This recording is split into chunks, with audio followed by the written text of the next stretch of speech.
Hi, and welcome to Best in Tesla. So hydrogen continues to fall flat on its face, and 2023 was no different.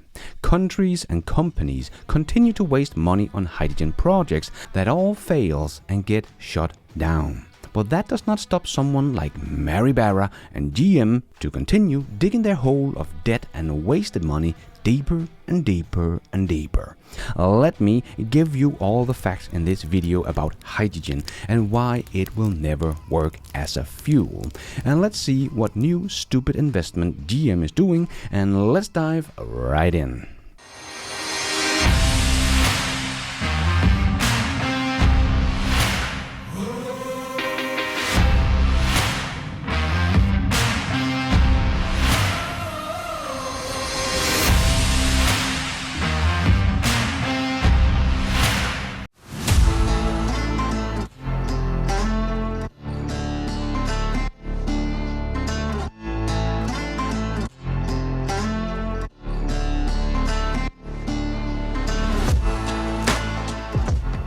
So let's start with GM's newest great investment, which I am sure will be just as successful as their investment in Nikola and Lordstown Motors.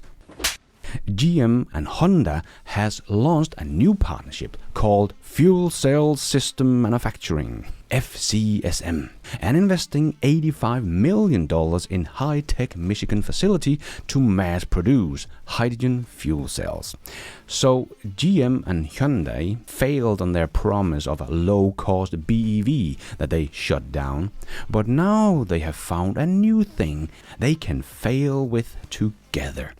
Mary Barra, you are truly leading your company to the grave. And this comes after Shell last week permanently closed its fuel station for light-duty hydrogen fuel cell vehicles, while the developing California market is already facing supply disruptions and other station closures and high price at the pump. The company will continue to operate heavy-duty refuel station in the state, but Shell's station are closing due to hydrogen supply complications and other external market factors, according to the statement. But this is not the only place this is happening. As I showed before, Shell has closed hydrogen stations in Germany and UK as well, and here in Denmark, Everfuel have closed down all hydrogen stations in the country. So you can no longer fill up your hydrogen car in Denmark. But as I talked about before, the only hydrogen that is a sustainable solution is green hydrogen that is made from water with electrolyzers, but today that is only like 2% of the hydrogen we use. The rest is made by fossil fuel. But you will still lose about 30% of the energy on making hydrogen from water alone. But the journey of inefficiency doesn't end there. Compressing, storing, and converting it back to electricity in your hydrogen car devours about 70 to 80% of the initial energy. It's like feeding your battery with 3 kilowatt hours only to retrieve about 1 kilowatt hour back. Hydrogen is a storage mechanism, not an energy source. It's like a battery, but it's the world's worst battery. So as it all starts with electricity made from renewable with green hydrogen, filling up your battery electric vehicle will always be at least 3 times cheaper. And many house owners can do this at home while they sleep, and some even for free, as they might have solar and battery on the house. And then you can also run a heat pump to warm up your house instead of a hydrogen boiler that would be the solution with hydrogen. But as electricity is a working energy, but hydrogen is a heat energy, the difference here is even worse. A heat pump that use working energy, electricity, can convert 1 kilowatt hour of working energy into 3 kilowatt hours of heat energy. And that is why heat pumps are so efficient to heat up your house. But if you had a hydrogen boiler to make that heat for your house, we are talking about making 1 kilowatt of heat energy and making it into 0.5 kilowatt of heat. So you would need 6 times as much energy to heat up your home with hydrogen than electricity. Do you want to pay 6 times as much to heat up your home? Yeah, I didn't think so. But what about heavy-duty vehicles that Shell is still leaving hydrogen stations open for? Well, fully electric semi-trucks are already better today. Even though electric vehicle will just get better and better and have more and more range and faster charging speed with new and better battery chemistry. But the hydrogen semi-truck already loses today, as Toyota has shown us with their partnership with Kenilworth to develop a fuel cell electric freight truck. But that is only capable of 300 miles of range compared to Tesla's almost 500 miles of range. So that will also be much cheaper to operate. And Mercedes did also show us their new version of their electric semi-truck in 2023, and that was a very capable machine as well. And remember, it will still take a hydrogen truck about 15 minutes to fuel up, so not even that fast compared to Tesla's semi-truck. And we already have electric trucks and buses on the road today from BYD, Volvo, Scania, Mercedes and Tesla. And the charging infrastructure is much easier and much cheaper to make than the hydrogen infrastructure. The cost saving on a fleet operator of semi-trucks is going to be so big with electric versus hydrogen that no company on the planet that wants to compete will ever buy thousands of hydrogen semi-trucks, but will go with the much cheaper electric ones, because hydrogen trucks will be financial suicide. And even for huge mining trucks as well. One of the world's most bullish advocates for hydrogen has admitted that electric is better for these giants as well. And even Toyota has admitted that electric cars are better, as their engineer Father Mirai said. Elon Musk is right, it's better to charge the electric car directly by plugging it in, said Tanaka. But hydrogen has a place as a viable alternative to gasoline, he said.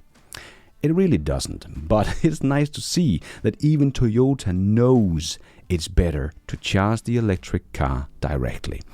There is a reason why 95% of all hydrogen made today for fertilizer and the iron industry is made on location at its end use, because it's very difficult to transport.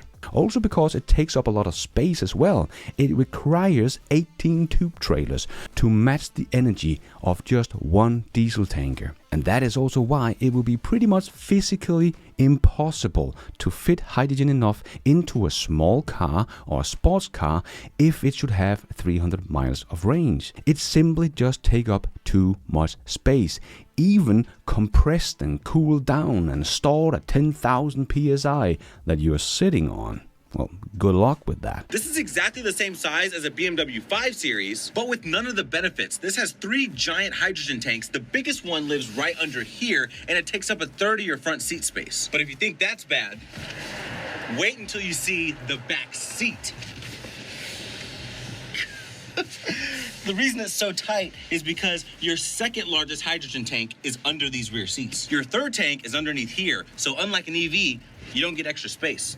In an EV, you get a front trunk. In this, you get your fuel cell stack. So yes, this only takes 3 to 5 minutes to fill up, but sometimes this gets so cold that it'll freeze, and you gotta wait 3 to 5 minutes for it to thaw. It also makes 182 horsepower, so it's slow. So while we're all waiting for the smaller compact EV to arrive with 300 miles of range, we will be waiting for all eternity for the hydrogen car that can do that, because it's simply not physically possible to store in such a small vehicle, as Engineering Explained has also showed in one of their videos. And don't get me started on the erosion it causes to pipelines. We need to build a whole new pipeline system out of a special metal if you think we will just transport it via pipelines, because hydrogen leaks through metals. Hydrogen's place is not on the road, but at the site of its end use. We don't really transport hydrogen, but someone to use it for transportation. Can people not see how contradictory that is? And speaking of leaks, a new study by Cicero that has raised some alarming question about hydrogen's role in global warming. The study, led by Dr. Maria Sand and her team of international collaborators, is the most comprehensive assessment of the climate effect of hydrogen to date.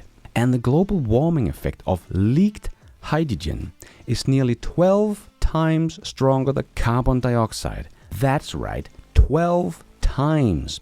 Unlike burning fossil fuel, burning hydrogen emits only water vapor and oxygen. However, when hydrogen leaks through production, transportation or usage, it undergoes a chemical reaction that affects other greenhouse gases like methane and ozone and stratospheric water vapor. And hydrogen is one of the most leaky gases on the planet. Now that seems like a great idea. And in 2023, fossil fuel sales made up the smallest share of light-duty zero-emission vehicle sales in California, at 0.7% of total sales, according to data from California Energy Commission.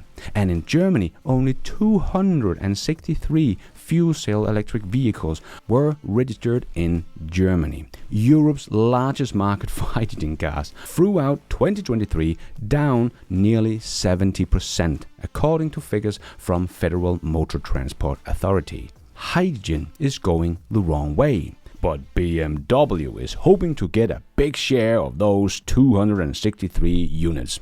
Go for it, BMW. So to show how absurd this is, let me make a very simple chart here, comparing the hydrogen sales to BEV sales in 2023 in Germany. The BEV sales was 524,219 units. And here is what it looks like. No, hydrogen is there, but it's just so small they hardly registers. BEVs beat hydrogen in 2023 in Germany with 2,000 to 1. When will they admit this will never happen? It's like the mini disc. It was a great idea and was a great alternative to CDs, but the MP3 player quickly took over and left the mini disc for dead. Hydrogen for cars is a complete waste of time and money. And now GM wants to do hydrogen as well, even though they said they were all in on EVs.